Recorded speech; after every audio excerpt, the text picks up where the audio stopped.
During the summer, we deal primarily with wildfires. In the winter, it's more structure fires. The Reading Fire Department is partnering with the Red Cross for Sound the Alarm and help save lives. Volunteers will help install free smoke detectors in your home. The Red Cross says smoke can be a silent killer, and working smoke alarms can cut the risk of death from home fires in half. It's a concern in the colder months because we're using heaters and many put up Christmas decorations.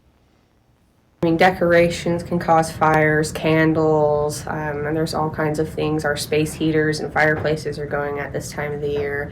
So having the extra awareness and taking those precautions just by making for sure something simple like your smoke alarm is working can be the difference in between, a life and death, and can significantly change the holidays for a lot of people. Sarah says it's a good idea to consistently check the batteries on your fire alarms, even if you just recently changed them. And if you'd like to schedule an appointment for a smoke alarm, the number's on our website, krcrtv.com.